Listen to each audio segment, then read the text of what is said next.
नमस्कार दर्शकों, आप देख रहे हैं दबंग खबरें। इस वक्त जो है हम स्वर्गीय लता मंगेशकर नाट्यगृह हॉल में मौजूद हैं और आज एमबीएमसी द्वारा एक अवार्ड सेरेमनी का प्रोग्राम रखा गया था। इस अवार्ड सेरेमनी में अलग अलग कैटेगरीज के जितने भी स्वच्छता में जो अव्वल नंबर पर आए हैं, सेकंड नंबर पर हैं, उन्हें अवार्ड देकर उसकी सराहना की गई है। लेकिन कुछ दिनों पहले हमने आपको एक न्यूज़ दिखाया था किस तरह से उत्तन के महाडोंगरी में जो है स्वच्छता को जितना अवार्ड सराहना किया जाता है, वही वहाँ स्वच्छता की कमी है। वहाँ पे लोगों के घरों के सामने पानी भरा रहता है और कितनी प्रॉब्लम्स वो लोगों को होती है वो हमने आपको रूबरू कराया था। आज उसी विषय को लेकर हमने कमिश्नर राधा विनोद शर्मा से बात की है कि महाडोंगरी की प्रॉब्लम्स जो है, उत्तन की जो प्रॉब्लम्स है स्वच्छता को लेकर, उसे वो किस नज़र से देखते हैं और उसका हल कैसे निकालते हैं। आइए उनसे जानते हैं उन्होंने क्या कहा। मैं मीरावेंद्र कमिश्नर राधा विनोद शर्मा बोल रहा हूँ। हम लोग को 17 जुलाई 2025 में 3 to 10 लाख पॉपुलेशन सिटी पूरा देश में हम लोग नंबर 1 प्रेसिडेंट अवार्ड मिले हैं। तो हमने ये जो अवार्ड मिले हैं, हमने शुरुआत से ही बताया कि हम लोग 2017-18 पासून से भी शुरू से ही हम बहुत मेहनत करके हमारा अधिकारी कर्मचारी और हमारा सफाई कर्मचारी और हमारा सिटीजन्स नागरिक मीरावेंद्र में रहने वाले लोग और सब ने मेहनत करके ये हम फर्स्ट प्राइज जीते हैं। तो इस बात में हम लोग बहुत खुशी हुए। हम लोग ने इस बात को सेलिब्रेशन भी किए, पर हमने सबको बताया ये शुरुआत है, ये हमारा जर्नी का शुरुआत है। तो इसलिए हमको ये जो फर्स्ट प्राइज मिले हैं उसको हम हमेशा के लिए फर्स्ट में रहना है, इस ऑब्जेक्टिव के साथ से हमने मेहनत करना शुरू किए हैं। और इसमें क्या है कि हम सिर्फ क्लीनिनेस में नहीं, हमारा देश का महुआ डिपार्टमेंट जो है, मिनिस्ट्री जो है, उसने हमारा स्टार रैंकिंग भी करते हैं। जो लास्ट टाइम हमको 5 स्टार मिले हैं उसको भी 7 स्टार मिलने के लिए हम लोग मेहनत कर रहे हैं। और इस मेहनत में हमने सोचा है कि हम एक थोड़ा इनोवेटिव आइडिया से हमारा जितना भी से वर्ड है उसको एक कंपटीशन लगा देंगे। हमारा जितना भी मीरावेंद्र में प्राइवेट एंड गवर्नमेंट स्कूल्स है उसको भी हम कंपटीशन में लगाएंगे। जितना भी हमारा गवर्नमेंट ऑफिसेस है, प्राइवेट ऑफिसेस है, उसको भी हम कंपटीशन में लगाएंगे।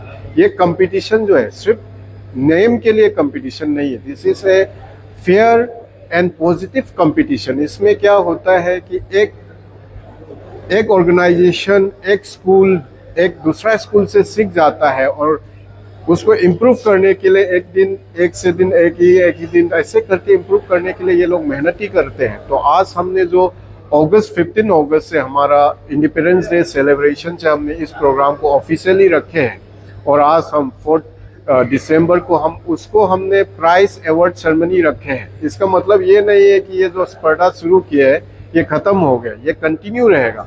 पर जो हमने ये ईयर का हमने एक कंपटीशन रखा है तो उसको सबको इंस्पिरेशन, प्रेरणा, मोटिवेशन देने के लिए हमने ये आज का प्राइज कंपटीशन रखे हैं। और ये जितने भी लोग प्राइज मिले हैं उसका खुशी देख के हमको भी बहुत खुशी मिले हैं। फिर भी हमने जो प्राइज नहीं मिले हैं, मेहनत की है, उसको भी बताया है। जिंदगी में मेहनत करना, कंपटीशन में पार्टिसिपेट करना is more important than the prizes and the achievement. Sir, इस प्राइज डिस्ट्रीब्यूशन में सबसे आकर्षक केंद्र रहा है पुलिस डिपार्टमेंट का। पुलिस डिपार्टमेंट कभी किसी चीज़ों में इस तरीके से हिस्सा नहीं लेती, स्वच्छता अभियान में हिस्सा लिए और उन्होंने पुरस्कार भी लिया, उनको कैसे इसमें शामिल कर दिया? मैं एक चीज़ बताता हूँ कि स्वच्छता जो सब्जेक्ट है ये इसका सबसे इम्पोर्टेंट चीज़ जो है, भाग जो है, डिसिप्लिन है। तो police department as such is a discipline department. Fire department हो, पुलिस डिपार्टमेंट हो, यूनिफॉर्म डिपार्टमेंट है। ये यूनिफॉर्म डिपार्टमेंट इतिहास में हमेशा डिसिप्लिन रहे। और स्वच्छता का सबसे इम्पोर्टेंट चीज़ क्या है कि डिसिप्लिन रहना। डिसिप्लिन मतलब जैसे देखो कि आपको कुछ चीज़ पेपर फेंकना है या कुछ प्लास्टिक बोतल फेंकना है, कुछ फेंकना है, तो हम उसको डिसिप्लिन से अच्छे जगह जहाँ पे डस्टबिन है वहाँ पे रखना पड़ता है। ये तो मैं एक उदाहरण के तौर में बता रहा हूँ। Discipline is the first thing to स्वच्छता। तो मेरे को क्या लगता है कि हमने ऑफिसेस का जो कंपटीशन रखे इसमें पुलिस डिपार्टमेंट ने बहुत इंटरेस्ट से भाग लिया, ये सबसे अच्छी चीज़ है मीरावेंद्र के लिए। सेकेंडली वो उसके पास डिसिप्लिन है बोल के उसको प्राइज जीतने में शायद मदद हुई है। सर, आपने अपने स्पीच में बोला है कि वाटर लॉगिंग की वजह से बहुत सारी बीमारियां होंगी और आपने ध्यान रखा है कि ये ना हो जाए। लेकिन उत्तर में आज भी ऐसे कई जगह हैं जहाँ पे वाटर लॉगिंग होते हैं, उनके घर के सामने गटर और नाले जैसी स्थिति हो गई है। वो सब सिचुएशन को आप कैसे हैंडल करेंगे सर? मैं तो हमेशा बोलते रहते हैं कि हम कमिश्नर है बोल के हमने पूरा प्रॉब्लम सॉल्व कर दिया कि मीरावेंदर में कोई प्रॉब्लम नहीं है, ये बार हम कभी नहीं बोलते। हम एक एक चीज़ को, एक एक मुद्दे को हम प्रायोरिटी बेसिस में लेके हमने उसको हैंडल किए हैं। जैसे मेन सिटी हमने हैंडल किया था, और हमने अभी, मैं खुद उट्टन में जा चुके हैं, एक बार नहीं, कम से कम मैं कितना बार जा चुके हैं मेरे को वो भी गिनती नहीं आ रहा है। डंपिंग ग्राउंड में जा चुके हैं, जहाँ पे ड्रेनेजेस, वाटर लॉगिंग, उट्टन का प्रॉब्लम है, वो भी मैं खुद जाके फॉरेस्ट डिपार्टमेंट से मीटिंग करके उसको भी, क्लीनिनेस तो कर ही रहे हम, बट उसको एक परमानेंट सोल्यूशन करने के लिए हम प्लानिंग में है और कर भी रहे। सर, आज भी महाडोंगरी में, और इस वक्त हम दिसंबर में चल रहे हैं जहाँ बारिश का महीना नहीं है, हम्म। लेकिन महाडोंगरी एक ऐसी जगह है जहाँ पर लोगों के घर के बाहर सर पानी बहुत जमा हो गया है, जिसकी वजह से छोटे छोटे बच्चों को अलग अलग बीमारियां हो रही हैं। वही मैं सेम चीज बोल रहा हूँ कि ये जो है उट्टन जो है, ये मैंग्रोव्स एरिया है। वहाँ पे क्या है, मैंग्रोव्स एरिया में